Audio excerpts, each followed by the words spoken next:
ஒரு குருடனை வச்சு தான் பகவத்கீதை ஷுரு ஆகுது. ஒரு குருடனை வச்சு தான் பகவத்கீதை வந்து பிராரம்பமாகுது, தொடங்குது. யார் அந்த குருடன்? திருதராஷ்டிரன். திருதராஷ்டிரன் வந்து சாரீரகமாகவே குருடன் இல்லை, ஆன்மீகமாக கூட குருடன் சொல்லி நிறைய இடத்துல பிரபுபாத் வந்து அவரை பற்றி விளக்கத்தை கொடுத்துருக்காங்க. ஸோ அதனால் இங்கே துரியோதனர் வந்து என்ன பண்ணுறாருன்னா, தான் வந்து பாண்டவர்கள் மேலே வெல்லணும் எப்படியாது, இதுக்கு என்னென்ன ராஜநீதி செய்யணுன்றது வந்து அவர் தன்னோட மனசில் வந்து ஸ்கெட்ச் போட்டு வைக்கிறாரு, ஸ்கெட்ச் போட்டு வச்சுக்கிறாரு. அதாவது ஒரு ஸ்லோகாவில் வந்து துரியோதனரை ராஜான்னு சொல்லி கூப்பிடுறாங்க. ராஜா துரியோதனா எதுக்காக அப்படி கூப்பிடுறாங்க யாருக்காவது தெரியுமா? துரியோதனரை வந்து ராஜான்னு சொல்லி கூப்பிடுறாரு யாரு? சஞ்சயா. எதுக்காக அப்படி கூப்பிடுறாரு?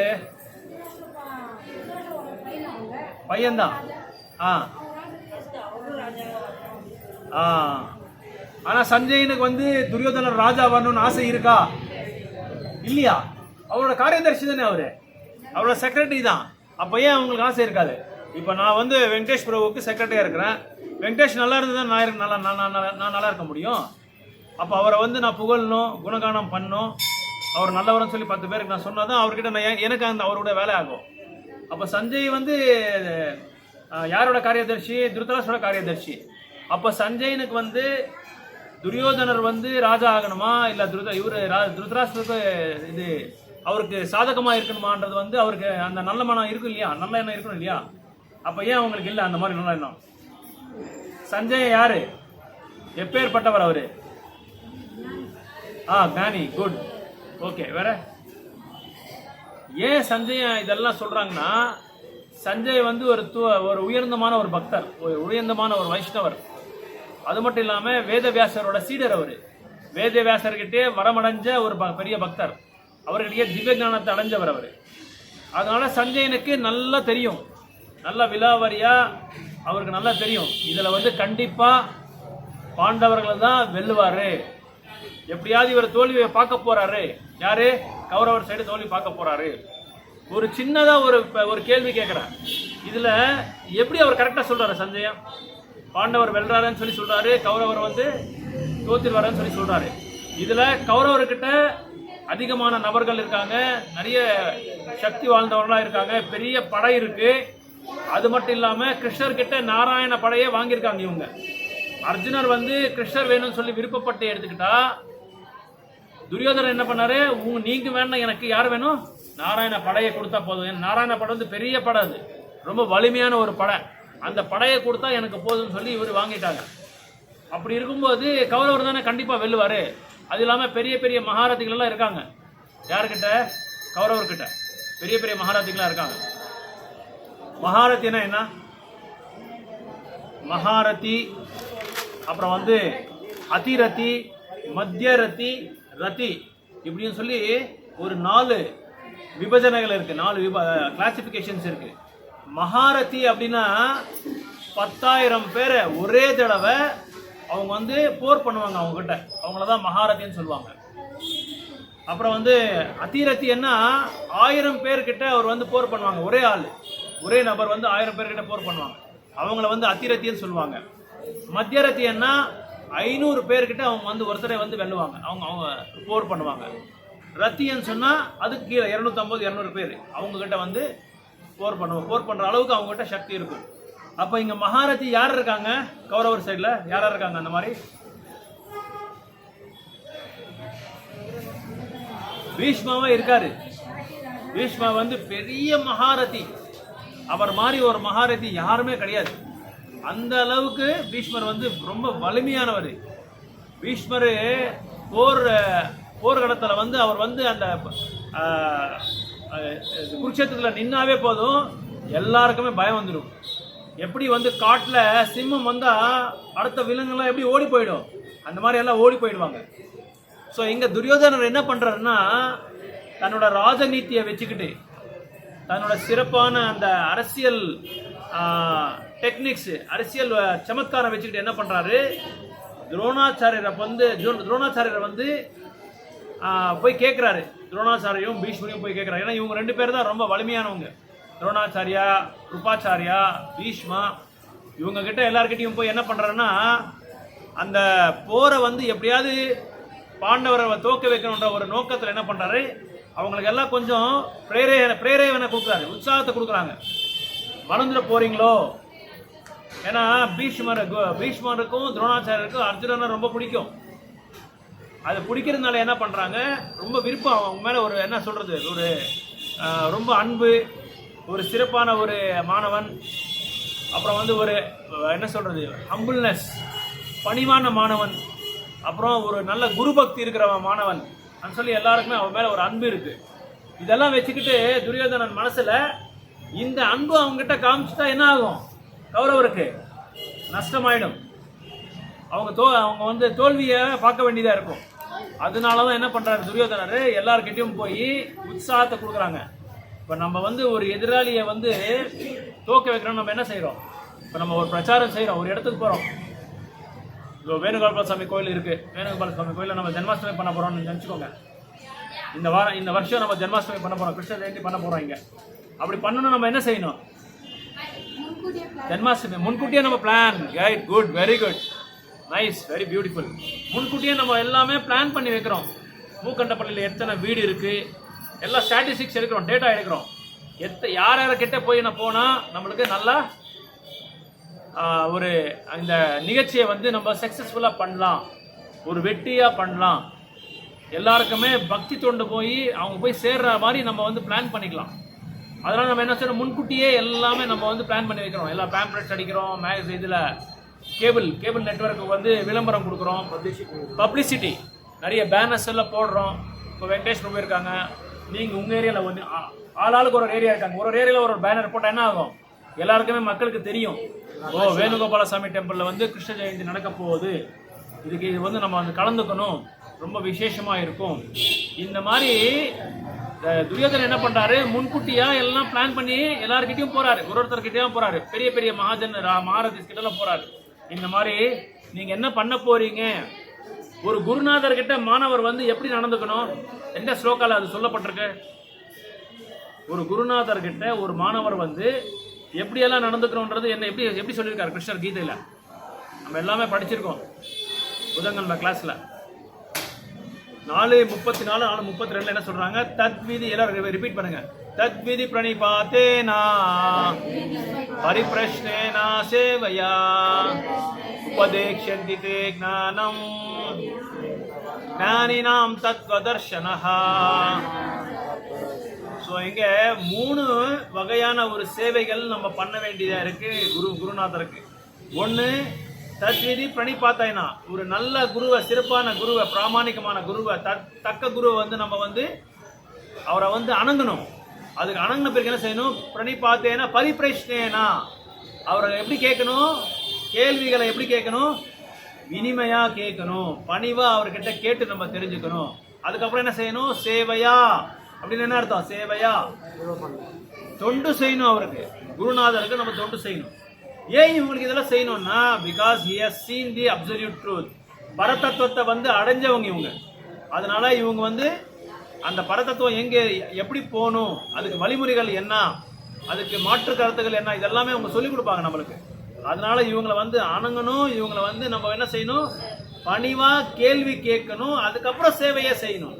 அதுக்கு சரணாகதியாகி அவங்களுக்கு சேவை செய்யணும். இப்படி செஞ்சாதான் அவங்க என்ன பண்ணுவாங்க, நம்மளை வந்து வழிகாட்டுவாங்க. எங்க போறதுக்கு வழிகாட்டுவாங்க, யுனைடெட் ஸ்டேட்ஸ் ஆஃப் அமெரிக்கா போறதுக்கு வழிகாட்டுவாங்களா, எப்படி கோலோக விருந்தானத்துக்கு போறதுக்கு நமக்கு வழிகாட்டுவாங்க, பக்தி தொண்டு பண்றதுக்கு வழிகாட்டுவாங்க, பகவான் கிட்ட போறதுக்கு வழிகாட்டுவாங்க. எதெல்லாம் நம்ம வந்து தியஜிக்கணும், பரித்தியாகம் பண்ணணும், எதை வந்து நம்ம சாதகமா எடுத்துக்கணும், யார் கூட நம்ம சேரணும், எந்த சத் சங்கத்துல நம்ம வந்து பார்ட்டிசிபேட் பண்ணணும், இது எல்லாமே சொல்லி கொடுத்து குருநாதர் என்ன பண்ணுவாங்க நம்மளுக்கு. அப்படி இருக்கிற குருவை நம்ம எப்படி வந்து அட்ரஸ் பண்ணணும், எப்படி வந்து நம்ம கூப்பிடணும். ஓ பிராமணா சொல்லி கூப்பிடலாமா, என்ன எப்படி கூப்பிடணும், நம்ம சுவாமிஜியன்னு கூப்பிடலாம், அப்புறம் வந்து பிரபுஜியன்னு கூப்பிடலாம். அவர் வந்து ஒரு துறவு வாழ்க்கை எடுத்திருந்தா அவர்கிட்ட நம்ம மகாராஜன் கூப்பிடலாம். இந்த மாதிரி கூப்பிடாம துரியோதனன் என்ன பண்றாருன்னா, ஓ பிராமணா சொல்லி கூப்பிடுறாரு. அப்ப அதுக்கு என்ன வித்தியாசம், ஒரு மாணவர் வந்து ஒரு குருநாதரை வந்து நீ பிராமணான்னு சொல்லி கூப்பிடலாமா, நல்லதானே கூப்பிட்டாரு அவரு. மரியாதை குறையுது அங்க. ஏன்னா இவரோட மாணவரோட தகுதி என்ன, குருநாதரோட தகுதி என்ன? குருநாதர் உயர்ந்தமான ஒரு நிலையில இருக்காரு, ஆனா மாணவர் வந்து ஒரு கீழ்நிலையில இருக்காரு. அப்படி இருக்கும்போது என்ன செய்யணும், ஒரு குருஜின்னு கூப்பிடலாம், சுவாமிஜின்னு கூப்பிடலாம், பிரபுஜின்னு கூப்பிடலாம். அப்படி கூப்பிடுறத விட்டுட்டு என்ன செய்யறாரு, ஓ பிராமணா சொல்லி கூப்பிடுறாரு. அப்பவே அவருக்கு நல்லா தெரியுது, குருநாதருக்கு நல்லா தெரியுது துரியோதனருக்கும் அர்ஜுனருக்கும் இருக்கிற அந்த வித்தியாசம், அந்த பணிவு, அந்த பணிவுன்ற அந்த தன்மையை வந்து அர்ஜுனர்கிட்ட தான் நம்ம வந்து கத்துக்கணும்ன்றது வந்து இங்க சொல்லி கொடுக்குறாங்க. அதனால துரியோதனர் வந்து பெரிய ராஜநீதி, பெரிய டிப்ளமேட்டிக். இங்க என்ன செய்யறாருன்னா, ஒரு துரியோதனர் அவரோட தன்மையை பத்தி இங்க சொல்லிட்டு வராரு கிருஷ்ணர். துரியோதனோட தன்மையை பத்தி மனசுல என்னென்ன வச்சிருக்காரு. ஸோ துரியோதனர் ஒரு நாள் அவங்க படையெல்லாம் பாக்குறாங்க, யாரெல்லாம் இவங்க கிட்ட இவங்க இடத்துல இருக்காங்க, பாண்டவர் இடத்துல யாரெல்லாம் இருக்காங்க, பெரிய பெரிய மகாரதிகள் யாரா இருக்காங்க. அவர் ஒருத்தரை பத்தியும் பேசிட்டு இருக்காங்க, ஒருத்தர் பத்தியும் பாக்குறாரு. எப்படி நம்ம வந்து எதிராளிகளை நம்ம ஃபேஸ் பண்ணும்போது நம்ம என்ன செய்யறோம், அவங்களோட இது லோத்துன்னா அவங்க ஆழம் என்ன, அவங்க எப்பேற்பட்ட ஆள், அவங்களோட பேக்ரவுண்ட் என்ன, அவங்க பின்னால என்ன இருக்கு, இதெல்லாமே நம்ம பார்த்துட்டு அப்புறமா தான் நம்ம போருக்கு இறங்கணும். சாணக்கியர் கூட சொல்லுவாரு, சாணக்கிய நீதி நீங்க கேள்விப்பட்டிருக்கீங்களா? சாணக்கிய நீதி, சாணக்கியரை பத்தி கேள்விப்பட்டிருக்கீங்களா? சாணக்கிய அடிக்கடி பிரபுபாத் அவரோட கொட்டேஷன்ஸ் கோட் பண்ணுவாங்க. சாணக்கியரை சொல்றாரு, ஒருத்தர்கிட்ட நம்ம வந்து எதிர்த்து நிக்கிறோம்னா, அவங்கள வந்து ஃபேஸ் பண்றோம்னா ஃபர்ஸ்ட் அவங்களோட ஆழத்தை நம்ம பார்த்துக்கணுமா, எவ்வளவு ஆழமா இவங்க இருக்காங்க, இவங்களோட பேக்ரவுண்ட் என்ன, அதை பார்த்து தான் நம்ம அவங்க கிட்ட வந்து ஃபேஸ் பண்ணுமா. அதனால இங்க துரியோதனர் ஒருத்தரா வந்து ஒரு கேரக்டரிஸ்டிக்ஸா வந்து சொல்லிட்டு இருக்காரு. இவங்களுக்கு இந்த குணம் இருக்கு, அவங்களுக்கு அந்த குணம் இருக்கு, இவங்க வந்து இவ்வளவு வலிமையான ஒரு நபர், இதெல்லாம் பார்த்துட்டு இதெல்லாமே சொல்லிட்டு இருக்காரு. யாரே துரியோதனர். அப்போ அப்படி துரோணர்கிட்ட சொல்றாரு ஹரே கிருஷ்ணா. அப்புறம் வந்து ஹரே கிருஷ்ணா. ஸோ துரோணர்கிட்டையும் பீஷ்மர்கிட்டையும் ஒருத்தர்கிட்ட போய் அவங்ககிட்ட ஹரே கிருஷ்ணா ஹரே கிருஷ்ணா அவன் போய் ஒருத்தர்கிட்ட அவங்களோட தன்மையை பற்றி சொல்லிட்டே வந்துட்டு இருக்காரு. ஸோ இப்படி துரியோதனர் வந்து படையை வந்து அப்சர்வ் பண்ணுறாங்க. எல்லா படையும் பாண்டவரோட படையெல்லாம் அப்சர்வ் பண்ணுறாங்க. எவ்வளோ நீட்டாக படையை அப்சர்வ் பண்ணியிருக்காங்கன்னா அந்த அளவுக்கு சிறப்பாக அவங்களோட படை இருக்கு. இங்க துருபதா பத்தி பேசுறாரு. துருபதா யார்? இவரு துருபதாக்கும் துரோணாச்சாரியருக்கும் ஒரு பழைய என்ன சொல்றது சத்ருத்தம் இருக்கு, ஒரு வைரி, ஒரு எனிமிட்டி, பகை இருக்கு. ஏன்னா இவங்க ரெண்டு பேர் வந்து குருகுலத்துல சேர்ந்து படிச்சுட்டு இருந்தாங்க. யாராரு? துருபத மகாராஜும் அதுக்கப்புறம் துரோணாச்சாரியர். இவங்க ரெண்டு பேரும் படிச்சுட்டு இருக்கும்போது துரோணாச்சாரியர் ரொம்ப ஏழைப்பட்டவர். துருபதா வந்து ஒரு அரசனோட பையன், ஒரு சத்திரியன். ஆனா துரோணாச்சாரியா ஒரு பிராமணன். ஸோ இவங்க ரெண்டு பேருக்கும் இவர் ரொம்ப ரொம்ப ஏழைப்பட்டவர். அதாவது துரோணாச்சாரியரோட பையனுக்கு பால் கூட கொடுக்காம ஒரு அளவுக்கு அவர் வந்து ஏழையா இருந்தாங்க. சின்ன குருகுலத்துல போகும்போது துரோணாச்சாரிய பையன் வந்து எல்லாரும் பால் குடிக்கும் போது இவர் பாக்குறாரு. பார்த்துட்டு இருக்கும்போது அம்மா கிட்ட போய் கேட்கிறாரு, அம்மா எல்லாம் ஸ்கூல்ல போய் குழந்தைங்களை அனுப்புவோம் இல்லையா, ஒருத்தர் நல்லா காஸ்ட்லியஸ்ட் ஜாமெட்ரி பாக்ஸ் கொண்டு வருவாங்க, காஸ்ட்லியஸ்ட் பென்சில் கொண்டு வருவாங்க, நல்ல காஸ்ட்லியஸ்ட் துணி போட்டு வருவாங்க. இதெல்லாம் பார்க்கும்போது மற்றவங்க கூட பார்க்குறாங்க இல்லையா, பார்த்துட்டு அம்மா அவங்க அந்த பையன் அந்த மாதிரி வரான், பையன் இந்த மாதிரி பென்சில் கொண்டு வரான், பையன் இந்த மாதிரி சிறப்பான ஒரு பாக்ஸ் கொண்டு வந்திருக்கான், வாட்டர் பாட்டில் நல்லதாக கொண்டு வந்திருக்கான், பேக் வந்து ரொம்ப காஸ்ட்லியஸ்ட் பேக் கொண்டு வந்திருக்கான், எனக்கு அதே வேணும், எனக்கு இதே வேணும்னு சொல்லி பசங்க அப்படி கேட்குறாங்களா. அந்த மாதிரி துருஷ்டத்யும்னாவோட துருபதாவோட பையன் வந்து கேட்குறான் அம்மா கிட்ட. அம்மா பார்க்குறாரு, உள்ள போய் பார்த்தா பால் இல்லை. என்ன பண்றது? அதுக்கப்புறம் என்ன செய்யறாரு, அரிசி மாவை எடுத்து அதில் தண்ணியை கரைச்சி அவங்க கொடுத்து அனுப்புறாங்க. ஸ்கூல்ல இவன் குடிக்கும் போது குழந்தைங்களாம் வந்து கேட்குறாங்க, ஏய் என்னடா குடிக்கிற நீ? சொன்னா பால், உங்க மாதிரி நானும் பால் குடிச்சிருக்கேன். ஏன்னா பால் கூட எப்படி இருக்கான்றது தெரியாது, அந்த அளவுக்கு கீழ்மட்டமான ஒரு ஏழைப்பட்டவர். அதனால அதை பார்த்துட்டு ரொம்ப கஷ்டமாயிடுச்சு இவருக்கு, துரோணாச்சாரியருக்கு. ஸோ துரோணாச்சாரியருக்கு ஒரு வாக்கு கொடுக்குறாரு துருபத மகாராஜ் அந்த டைம்ல, உங்களுக்கு எந்த டைம்ல எந்த உதவி வேணுமோ அந்த உதவி நான் செஞ்சு கொடுக்குறேன், நான் வந்து பெரிய அரசரோட பையன் நான், அதனால உங்களுக்கு கண்டிப்பா வந்து நான் உங்களுக்கு சகாயப்படுத்துறேன், உங்களுக்கு சகாயப்படுறேன்னு சொல்லிட்டு கிளம்பிடுவாங்க. பெரியவங்க ஆயிடுவாங்க, இவரு குரு ஆயிடுவாரு. துரோணாச்சாரி எப்படி குரு ஆகிறாரு தெரியுமா? யாரு அவரை வந்து தேர்ந்தெடுக்கிறார் தெரியுமா உங்களுக்கு?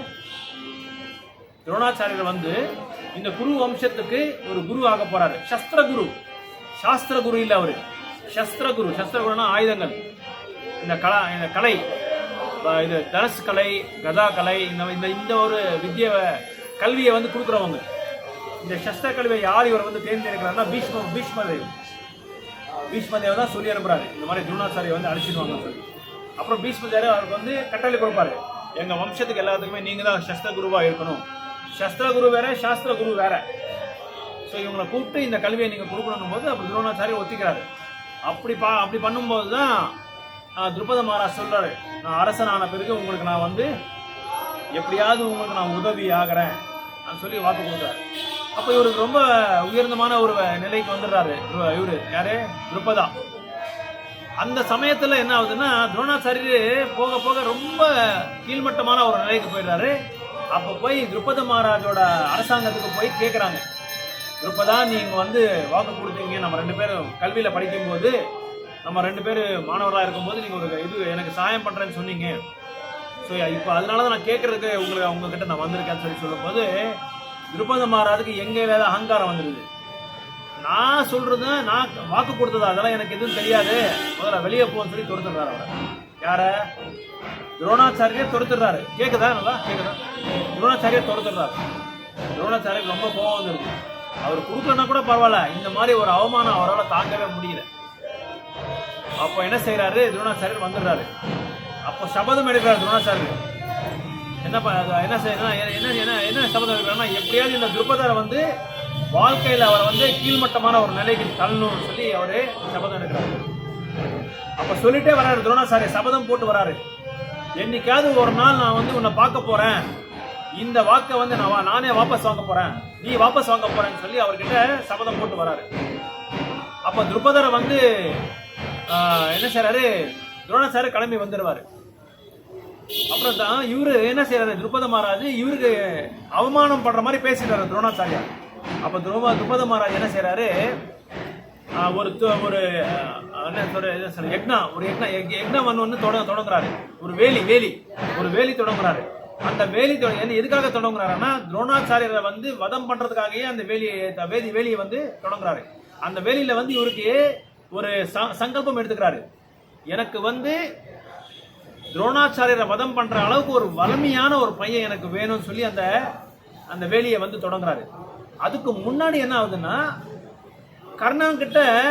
கர்ணனை வந்து கௌரவர் சைட்ல வந்து அந்த ஸ்தானத்தை கொடுக்கறதுக்காக துரியோதனர் வந்து சிபாரசு பண்றாரு. பீஷ்மாச்சாரியா வேண்டாம்னு சொல்றாரு. கர்ணா வந்து ஏன்னா பீஷ்மாச்சாரியா ஒரு கேரக்டரிஸ்டிக்ஸா ஒரு நபரா ஒரு வலிமையான ஒரு அரசரை வந்து செலக்ட் பண்ணிட்டே வர்றாரு, நம்பர் கொடுத்துட்டு வர்றாரு. இவர் தான் முதல் பவர்ஃபுல் பர்சன், இவர் செகண்ட், இவர் தேர்டு, ஃபோர்த் வலிமையா அந்த நம்பர் கொடுக்கும்போது கர்ணரை பத்தி துரியோதனர் கேட்கும் போது கர்ணரை வந்து இவர் வந்து தகுதியே இல்லாத ஆளு, இவரை சேர்க்காதீங்க சொல்லும் போது துரியோதனர் என்ன பண்றாரு? அவருக்கு வந்து ஒரு இடத்தை வந்து கொடுக்குறாரு. அதான் அங்கராஜ்யம் சொல்லி பேர் அதுக்கு. அந்த அங்கராஜ்யம் வந்து பிரசன்ட் டே பீகார். அந்த ராஜ்யத்துக்கு நீங்க தான் அரசர்னு சொல்லி அவருக்கு அந்த பதவி கட்டுறாரு. அந்த பதவியை கொடுத்துட்டு இவரை வந்து அரசரா சேர்க்கிறாரு. ஏன்னா பீஷ்மாச்சாரியருக்கு கேள்வி கேட்கிறாரு, ஏன் நீங்க கர்ணரை வேண்டாம் சொல்லி நீங்க அந்த மாதிரி லாஸ்ட் நம்பர் அவருக்கு கொடுத்துருக்கீங்க, கீழ்மட்டமான ஒரு பதவி அவருக்கு நீங்க கொடுத்துருக்கீங்கன்னா அப்போ பீஷ்மா சொல்றாரு, ஒரு தடவை திரௌபத மகாராஜ் வந்து இவருக்கு சொல்றாரு, கௌரவருக்கு சொல்றாரு, எப்படியாவது நீங்க வந்து துரோணாச்சாரியர் சொல்றாரு, கௌரவரை திரௌபத மகாராஜா வந்து கட்டி எங்க கண்ணு முன்னாடி நிறுத்தி வைங்கன்னு சொல்லி அவர் வந்து சவால் விடுறாரு. அதுக்கு யார் தகுதியான ஆளுன்னு சொல்லி சொல்லும்போது துரியோதனர் சொல்றாரு, நான் தான் அதுக்கு தகுதியான ஆளு, நான் அதுக்கு போறேன்னு சொல்றாரு. அப்ப இந்த கௌரவரெல்லாம் போறாங்க, போய் திரௌபத மகாராஜா கிட்ட போர் போடுறாங்க. போர் போடும்போது அவங்களால ஒன்றும் பண்ண முடியல. அது வந்து வெளியிடுறாரு, இவங்களை தோக்க வச்சிடறாரு. இவங்க ரிட்டர்ன் வந்துடுறாங்க. அதுக்கப்புறம் அர்ஜுனர் போறாரு, குரு மகாராஜ் நீங்க எனக்கு வந்து ஏதாவது கருணையை கொடுத்தா அங்க பாருங்க பணிவை எப்படி இருக்கு பாருங்க. ஒரு நிகழ்ச்சி நம்ம தொடங்கணும்னா ஒரு சேவையை நம்ம செய்யணும்னா குருவுக்காக நம்ம என்ன செய்யணும்? முதல்ல என்ன செய்யணும்? நம்ம ஒரு கிருஷ்ண ஜென்மாஷ்டமி பண்றோம் வேணுகோபால சாமி டெம்பிள்ல. முதல்ல நம்ம என்ன செய்யணும்? ஃபர்ஸ்ட் இப்போ நம்ம கல்யாணம் பண்ண வீட்டில் நம்ம என்ன செய்வோம்? பத்திரிக்கை யாருக்கு வைப்போம் ஃபர்ஸ்ட்? கடவுளுக்கு போய் வைப்போம். அதுக்கப்புறம் என்ன பண்ணுவோம்? நம்ம குலத்தில் இருக்கிற பெரிய ஆச்சாரியரோ யாராவது இருப்பாரு, குருநாதர், அவங்க கிட்ட போய் நம்ம வந்து அந்த பத்திரிக்கை வச்சு அவங்க கிட்ட நம்ம என்ன செய்யணும்? ஆசீர்வாதம் வாங்குறோம். அதே மாதிரி தான் அர்ஜுனன் என்ன பண்ணாரு? அவர்கிட்ட முதல்ல குரு கிட்ட ஆசீர்வாதம் வாங்குறாரு.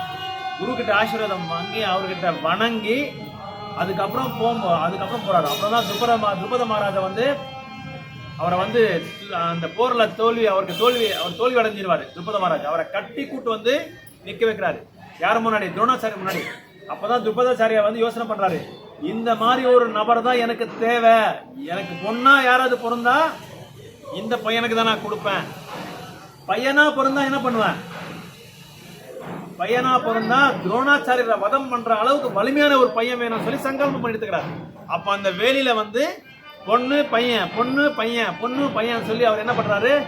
அவருக்கே ஒரு இது 2 பேரையும் வந்து சங்கல்பம் எடுத்துக்கிறாரு. அதனாலதான் அந்த வேலியில அந்த யக்ன குண்டத்துல இருந்து யார் வராரு? துருபத மகாராஜா ஒருத்தர் வராரு. அது திருஷ்டத்யும்னா வெளியே வராரு. அதுக்கப்புறம் என்ன? அதுக்கு யார் வராரு? அதுக்கப்புறம் திரௌபதி. இவங்க 2 பேரும் அந்த வேலியில இருந்து வராரு. ஸோ அப்போ அன்னைக்கே அவர் நிச்சயம் பண்ணிக்கிறாரு, ஒருவேளை நான் திரௌபதிக்கு கல்யாணம் பண்ணி கொடுத்தா அர்ஜுனருக்கு தான் நான் கல்யாணம் பண்ணி கொடுப்பேன். ஒருவேளை துரோணாச்சாரியனை வந்து நான் வதம் பண்ணணும்னு சொல்லி நினைச்சா இந்த திருஷ்டத்யும்னால தான் முடியும்னு சொல்லி அவர் வந்து சபதம் எடுக்கிறார். அப்பதான் திரௌபதியை வந்து இவருக்கு அர்ஜுனருக்கு வந்து இது பண்றதுக்கு அந்த சுயம்பரம் நடக்குது. ஸோ இந்த மாதிரி ஒரு இடத்துலயே கர்ணனால தான் வந்து ஒன்றும் வெல்ல முடியல, துருபத மகாராஜா வெல்ல முடியல. அப்படி இருக்கும்போது இவன் எப்படி குருக்ஷேத்திரத்தில் போர் பண்ண போறான் அன்றது வந்து இவருக்கு சந்தேகமா இருக்கு. அதனாலதான் அவர் வந்து இந்த குழுல அவரை சேர்க்கல சொல்லி சொல்றாங்க. ஸோ இப்படி பீஷ்மாச்சாரியர் வந்து கர்ணரை வந்து தகுதி இல்லாத ஆளுன்னு சொல்லி சொல்றாங்க. அது மட்டும் இல்லாம நிறைய ஒரு இடத்துல வந்து நிறைய பகுதியில் வந்து கர்ணருக்கு வந்து தகுதி இல்லைன்னு சொல்லி ஒரு 3 உதாரணம் கொடுக்குறாரு பீஷ்மாச்சாரியர். ஒன்று துருபத மகாராஜோட ஒரு சன்னிவேசத்துல, அதுக்கப்புறம் இன்னொரு சன்னிவேசத்துலயும் அவர் சொல்றாரு, இந்த மாதிரி கர்ணர் வந்து கர்ணரோட ஸ்டோரி உங்களுக்கு சொல்லியிருக்கேன்னு நினைக்கிறேன், ஞாபகம் இருக்கா? தம்பான்ற ஒரு அரக்கன் கர்ணன், தன்னோட பின் பிரிவில் வந்து தம்பான்ற ஒரு அரக்கன். இன்னொரு பேர் இருக்கு அவருக்கு, யாருக்கா தெரியுமா? கர்ணனுக்கு தம்பாக்கு அடுத்தது இன்னொரு பேர் இருக்கு அவருக்கு, சஹஸ்ர கவச்சா சொல்லி ஒரு பேர் அவருக்கு. ஏன்னா 1000 கவச்சைகளை வந்து அவர் அடைஞ்சிருப்பாங்க. யாருக்கிட்ட? சூரிய தேவர்கிட்ட. அவர் தபஸ் பண்ணி தவம் பண்ணி சூரியனே பிரத்யட்சமாகி அவருக்கு இந்த வரத்தை கொடுக்குறாரு. 1000 கவச்சங்கள் கொடுத்து அந்த இவர் கேட்குறாரு வரோம். இந்த 1000 கவச்சங்கள் யாராவது கட் பண்ணணும்னா ஒரு கவச்சத்துக்கும் அவர் வந்து தவம் செய்யணும். அவர் தவம் செய்யும் போது அந்த இதுல வந்து அந்த தபஸ் பண்ணும்போது தபஸ் முடிஞ்சு என்கிட்ட போர் பண்ணா அவர் வந்து இறங்குறாரு. இந்த மாதிரி ஒரு வரத்தை கேட்கிறாரு அவர். அப்பதான் இதை பார்த்துதான் பகவான் என்ன செய்யறாரு? நரநாராயணனா வராரு. நரநாராயணா அவர் வந்து பிறவி எடுத்து அர்ஜுனரும் அப்புறம் வந்து கிருஷ்ணரா வந்து வராரு.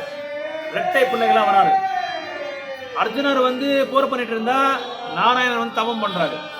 நாராயணர் தவம் பண்ணிட்டு இருந்தா அர்ஜுனர் தவம் பண்ணுவாரு. ஏன்னா அவர்கிட்ட போர் போடும்போது ஒருத்தர் இறந்துடுறாரு. அப்ப என்ன செய்யறாரு? இந்த தவம் பண்ற ஆள் வந்து அவர் காதுல வந்து மிருத்யுஞ்சய மந்திரத்தை வந்து உச்சரிக்கிறாரு. அது உச்சரிக்கணும்னு அவருக்கு உயிர் வந்துருது. அவர் போய் மாதிரி தவம் பண்றாரு. இப்படி 999 கவச்சங்களை வந்து வெட்டுறாரு 2 பேரும் சேர்ந்து. லாஸ்ட் கவசத்துல நரநாராயணன் வந்து அவரை வந்து வரம் பண்ணிட்டாரு. இந்த மாதிரி ஒரு வரத்தை வந்து அவர் பெற்றிருக்காரு. இந்த மாதிரி அவர் தன்னோட பிறவில வந்து ஒரு அரக்கனா தான் இருந்தார். இந்த மாதிரி எல்லாம் ஒரு சிச்சுவேஷன்ஸ் அவரை பத்தி கர்ணனை பத்தி யார சொல்றாரு? பீஷ்மரை சொல்றாரு.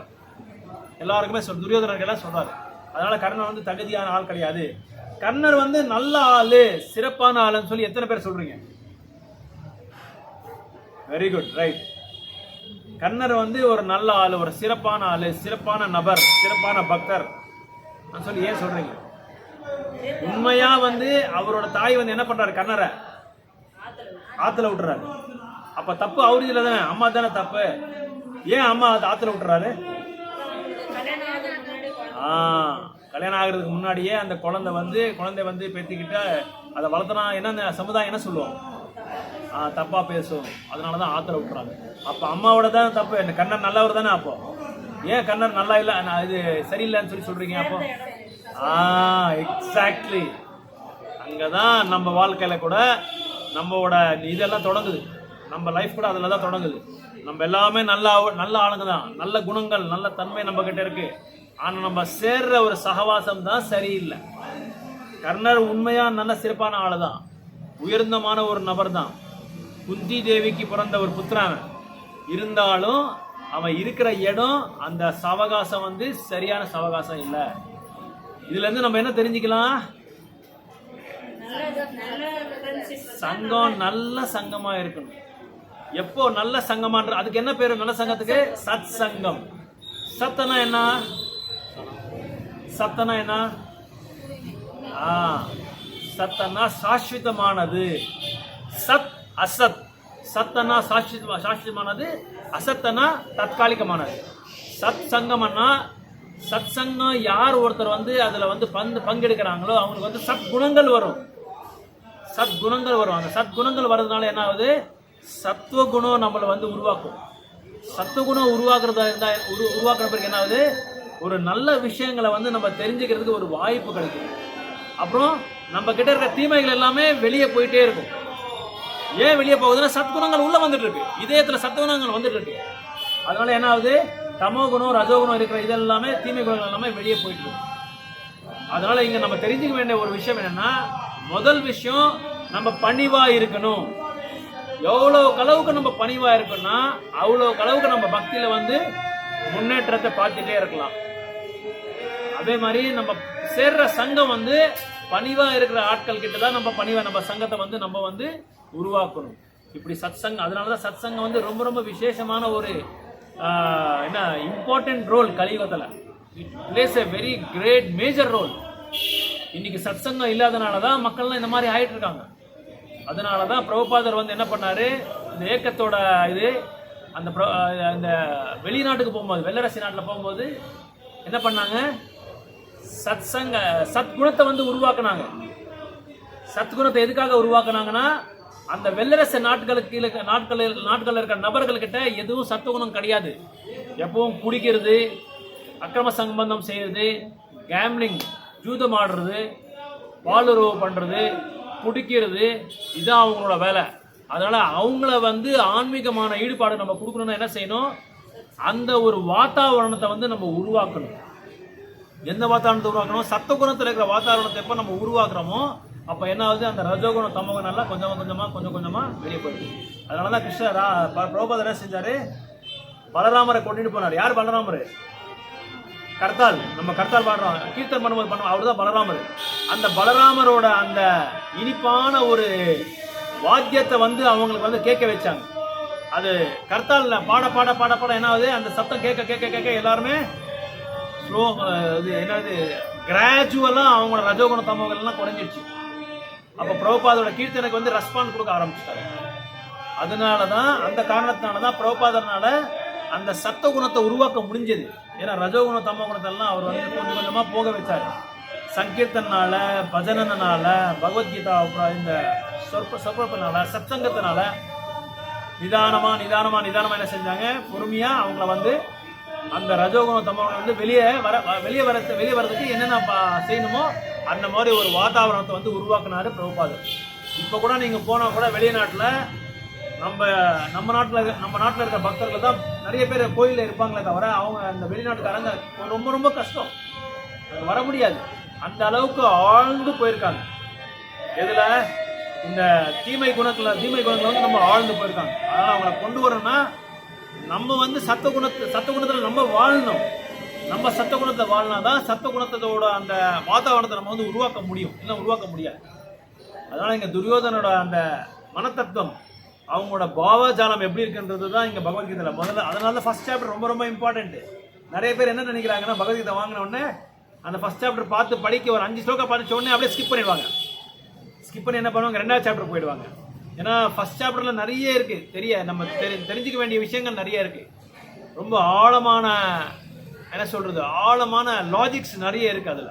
ஏன்னா துரியோதனோட குவாலிட்டி பத்தி நிறைய சொல்றாங்க. அந்த துரியோதனோட குவாலிட்டியை வந்து அது நம்மளுக்கு வந்து ஒப்படைக்கிறாங்க. ஏன்னா நம்ம எல்லாருக்கிட்டையும் யாரோட எந்த குணங்கள் இருக்கு? சத்த குணம் இருக்கா நம்ம கிட்ட? எல்லாமே மிக்ஸ் ஆயிருக்கு. வேணுகோபாலசாமி கோயிலுக்கு வந்து மாதாஜி வீட்டுக்கு வரும்போது மட்டும் நம்ம கிட்ட சத்த குணம் இருக்கும். வெளியே போன உடனே என்ன ஆகும்?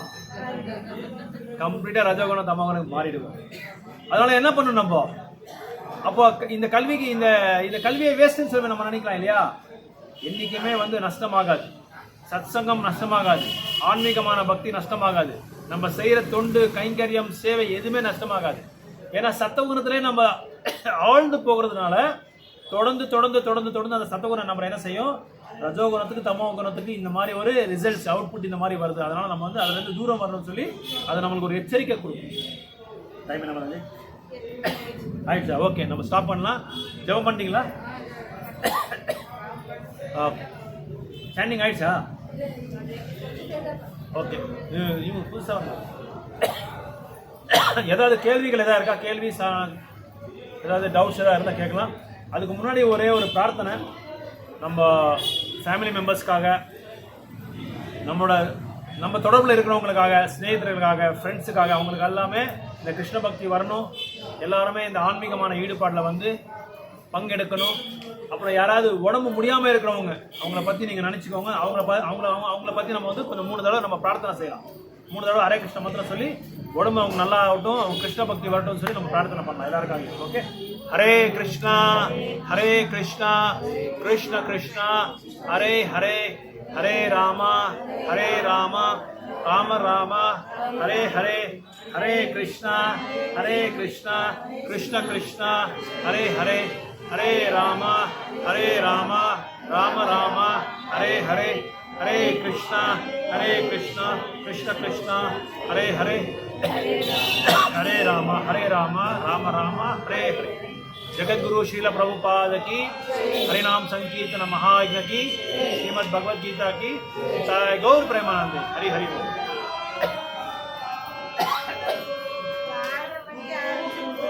அதான் எங்க ஆரம்பிக்குது உடம்பு சரியில்லை, அதனால தான் லேட்டாக வந்தேன். 6:30க்கே ஸ்டார்ட் பண்ணிடுவாங்க. ஆமாம், ஒன்றும் கேட்கல. அவங்களுக்கும் அப்படி சொல்லி நமக்கு அதான் எல்லாருமே சொன்னீங்க 6:30 மணிக்கு வந்துடலாம், 6:30க்கு வந்துடலாம். நாங்கள் ஸ்டார்ட் பண்ணிடலாம். 6:30 மணிக்கு எல்லாருமே வந்துடுங்க. மாதாஜி, கீதா மாதாஜி 6:30க்கு பண்ண முடியும். மேடம் புஷ்பா மாதாஜி பண்ணிடலா? புஷ்பா மாதாஜி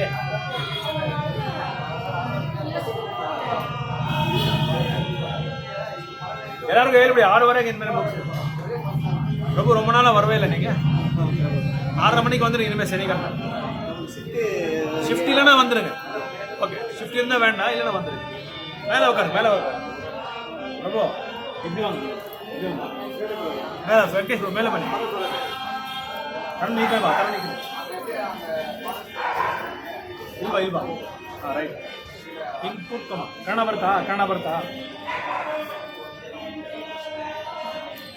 ಎಲ್ಲಿರೋದು ನೀವು? ಕನ್ನಡ ಬರ್ತಾ? ಇಲ್ಲೇ ಇರೋದಾ? ಮನೆ ಪಕ್ಕದಾಗ. ನಿಮ್ಮನೆ ಪಕ್ಕದಾ?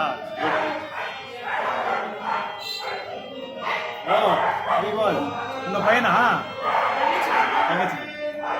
ಗುಡ್. जय श्री कृष्ण चैतन्य प्रभु नित्यानंद श्री अद्वैत गदाधर श्रीवासादि गौर भक्त वृंद